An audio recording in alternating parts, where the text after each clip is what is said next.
Hai, Assalamualaikum warahmatullahi wabarakatuh. Alhamdulillah, wassalatu wassalamu ala rasulillah, Inspirasi subuh bersama Cik Kim Training and Consultancy. Ya, hari ini Cik Kim ingin mengupas sedikit dalam buku, ya, keberanian.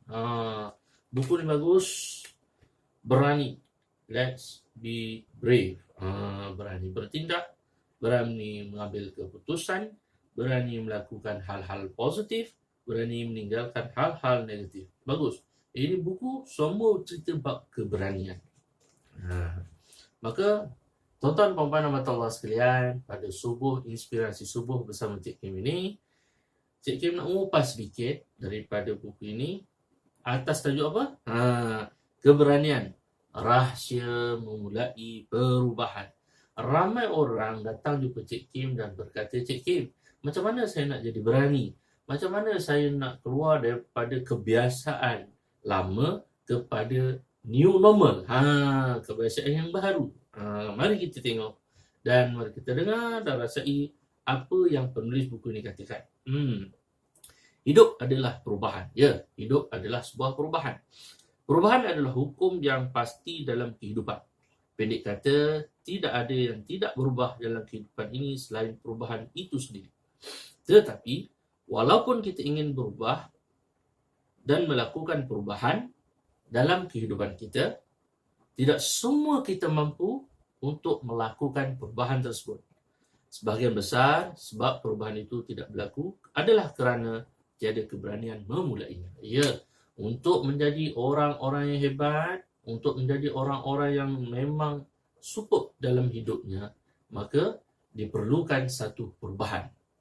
Perubahan, ada orang kata, Cik Kim, macam mana nak berubah? Saya dah lama dalam keadaan kepemung ini. Ya, dah contohlah, dalam satu keluarga, duduk di tempat yang sangat sempit, duduk di tempat rumah yang penuh dengan sampah sarap, 10 tahun, 15 tahun, 20 tahun, maka apabila kita datang, kita bersihkan rumah orang tersebut, apa agaknya akan terjadi selepas itu? Pasti dia akan pergi pada kebiasaan yang lama. Kerana apa? Dia sudah menjadi tabiat. Kerana itulah, ramai orang sukar untuk melakukan perubahan. Bukan mudah. Mulut kata senang untuk berubah, namun tingkah laku bagaimana? Muncul keberanian berkait rapat dengan motivasi dan halangan yang ada dalam diri kita. Kita disebut berani jika mampu melalui halangan yang menghambat kita untuk berubah. Maknanya, kita disebut seorang pemberani apabila dapat melepasi pelbagai halangan dalam kehidupan kita. Ramai orang banyak halangan dalam hidup dia. Halangan untuk berkahwin, halangan untuk belajar. Namun apabila halangan-halangan itu kita tolak ke tepi, menuju kepada solution, insya-Allah kita akan dapat dan akan lahir sebuah keberanian daripada diri. Apa saja ikhtiar yang kita lakukan untuk menumbuhkan keberanian, sebenarnya ia tidak lain dari usaha untuk mendapat dorongan yang lebih besar. Semakin besar dorongan untuk bertindak, semakin besar pula kemungkinan kita untuk dapat menyingkirkan halangan tersebut. Maknanya, besar macam mana halangan itu, semakin kita nak bertindak untuk menghancurkan halangan tersebut, menuju pada solution, insya-Allah pasti anda akan mendapatkannya. Kita akan lebih berani apabila kita memiliki dorongan yang sangat besar. Ada orang berani dalam hidup dia didorong oleh sesuatu. Contohlah, macam mana seseorang itu bertembung dengan anjing, tiba-tiba anjing itu gong gong gong gong dia. Lepas anjing tu kejar dia, dan apa membuatkan dia boleh lari secepat yang mungkin, sepantai mungkin dan melompat ke longkang punya besar, tuan-tuan, longkang punya besar. Apa yang menyebabkan dia lompat longkang yang begitu besar dan lepas pula tu? Kerana dorongannya adalah mengelak daripada ancaman yang berlaku pada kehidupan dia melalui diri dia. Apa yang berlaku pada diri dia? Ancaman. Contoh, anjing tu kalau dia tak lari, confirm anjing itu akan gigit dia. Maka dia nak mengelak daripada diri dia ancam oleh anjing tersebut, maka dia lari dengan penuh keberanian, tanpa fikir kanan kiri, dan dia lompat. Bayangkanlah kalau ada pagar, mungkin dia akan lompat pagar. lepas lah waktu tu. Kenapa? Dorongan untuk mengelak ancaman. Terdapat dua bentuk dorongan yang membentuk keberanian kita. Ada dua bentuk dorongan yang mendorong untuk kita menjadi berani. Dorongan pertama, dorongan memenuhi apa? Keperluan. Dan yang kedua adalah menghindar ancaman. Apa keperluan tuan-tuan untuk bersama Cik Kim Internet Consultancy? Dorongan pertama, keperluannya adalah untuk menambah ilmu. Dorongan yang kedua, okey, yang pertama tadi, dorongan bersama Cik Kim Internet Consultancy adalah untuk menambah ilmu. Manakala dorongan yang kedua adalah mengelak daripada daripada tidak ada penambahan ilmu. Dalam tempohan PKP ini, keberanian rahsia memulai satu perubahan daripada bentuk yang lama kepada bentuk yang baru. Dorongan itu terkadang-kadang lebih dekat dan terkadang-kadang ia menjauhi dari kita.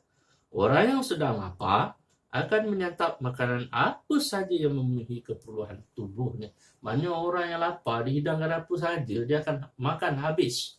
Bayangkanlah orang yang lapar, kita hidangkan KFC. Lauk yang sedap, 3 rasa, ikan 3 rasa, depan mata. Lepas macam-macam yang ada, memang habis. Dia saja yang menghabiskannya. Licin sehabis-habisnya. Kenapa? Dorongan itu adalah untuk apa? Untuk dia kenyangkan perut dia yang sudah lama tidak mendapat makanan tersebut. Orang yang hampir menginjak seekor ular berbisa akan lari lintang pukau untuk menghindari bahaya yang mengancamnya. Bila bertemu dengan ular depan mata, tak akan nak biarkan diri begitu saja. Maka apa peluang? Dia menginjak-injak, dia pukul ular tersebut. Demi apa? Demi mengelak ancaman ular tersebut pada dirinya. Maknanya, dua bentuk dorongan inilah yang saya berkata, yang Imam Ibnu Qayyim menyatakan bahawa ianya adalah dalam bentuk khauf dan raja. Maknanya, waktu dalam tempohan PKP ini, sahabat-sahabat tuan-tuan puan-puan dan Allah sekalian, waktu tempohan PKP ini kita memerlukan dua keberanian. Yang pertama, takutlah pada Allah Subhanahu Wa Taala, bukan kerana takut wabak tersebut, takut bahawa berkemungkinan besar waktu Allah bagi wabak ini, kita banyak melakukan dosa. Kita adalah seorang pendosa. Maka ditakuti bahawa apabila wabak ini berlaku di seluruh dunia, sebenarnya adalah peringatan daripada Allah Subhanahu Wa Taala. Waktu ni kita rasa takut. Takut kerana apa? Kerana berkemungkinan besar wabak ini adalah diutus untuk apa? Untuk menyedarkan diri kita yang penuh dengan dosa. Ibnu Qayyim sebut yang pertama khauf, yang kedua raja, mengharap pada Allah Subhanahu Wa Taala, pengharapan total pada Allah Subhanahu Wa Taala. Iaitu harapan dan ketakutan. Ada orang dia takut, maka dia memerlukan pada pengharapan. Kita takut PKP ini dilanjutkan, maka apa pengharapan kita pada Allah Subhanahu Wa Taala? Ya Allah, Engkau berikan ya Allah kemudahan pada kami ya Allah saat PKP ini berlangsung ya Allah.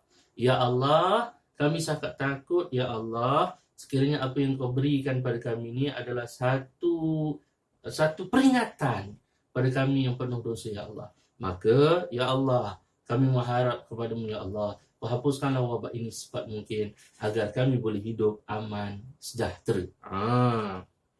Dorongan ini lahir dalam bentuk keinginan memperoleh sesuatu dan perasaan takut kehilangan sesuatu. Semakin besar harap dan cemas dalam diri, semakin besar pula kekuatan untuk merobos halangan. Maknanya, semakin besar pengharapan kita pada Allah Subhanahu Wa Taala dan rasa kecemasan diri pada diri kita terhadap tempohan wabak ini berlangsung, terhadap apa yang sedang kita lalui sekarang ni, semakin besar pula kekuatan untuk kita merobos halangan tersebut agar kita berjaya. Kerana itu, rakan-rakan teman-teman sekalian, stay at home. Sentiasalah berada di rumah ataupun menghadkan pergerakan anda. Sekira perlu saja, sekira-kira anda perlu keluar untuk melakukan kerja sedikit, keluarkan. It's okay, never mind. Yang penting, pastikan jarak anda dengan rakan-rakan dan sebagainya tidak mengundang wabak ini berlaku pada diri anda. Dengan demikian, kita menjadi lebih berani. Berani menghadapi tempohan PKP ini, berani untuk menghadapi kehidupan yang Allah dah janjikan bahawa tempohan ini engkau dapat banyak buat benda yang bermanfaat.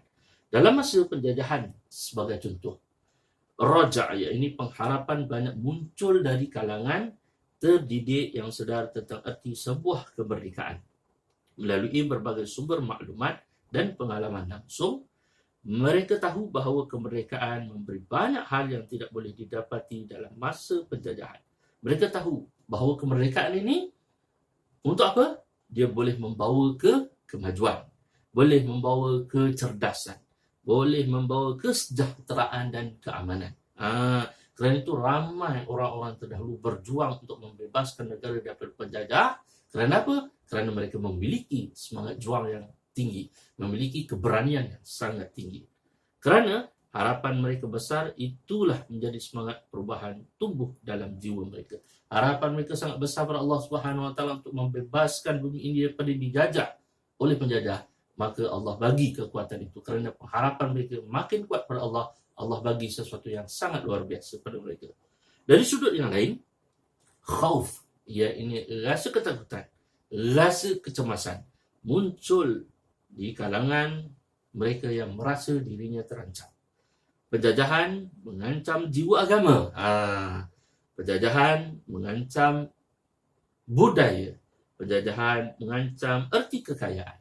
Penjajahan mengancam keamanan dan semua hak milik mereka yang sebelum ini terjamin. Kerana rasa cemas dan tidak ingin kehilangan hal-hal ini, semangat perubahan ini juga berkobar di kalangan masyarakat. Kerana itu ramai orang nakkan berubah, maka apa yang dia perlu buat, dia kena berani untuk berubah. Bukanlah kita mengharapkan tuan-tuan untuk tuan-tuan berubah total. Contohlah, hari ini dapat ilmu yang bagus daripada Cikgu Training Konsultasi, terus melakukan perubahan. Tidak.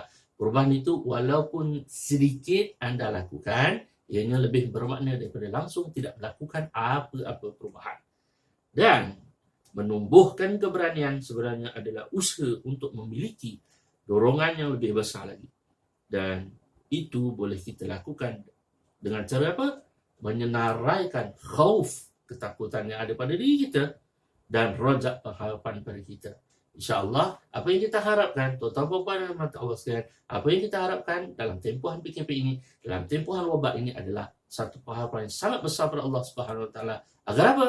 Agar Allah usir wabak ini daripada dunia dan diberikan kembali keamanan, kesejahteraan pada umat dunia. InsyaAllah, pastikan anda mempunyai keberanian, kerana rahsia untuk orang-orang yang berubah adalah bermula daripada sebuah keberanian. InsyaAllah, tetap terus bersama Cik Kim Training Consultancy. Wabillahi taufiq wal hidayah. Wassalamualaikum warahmatullahi taala wabarakatuh.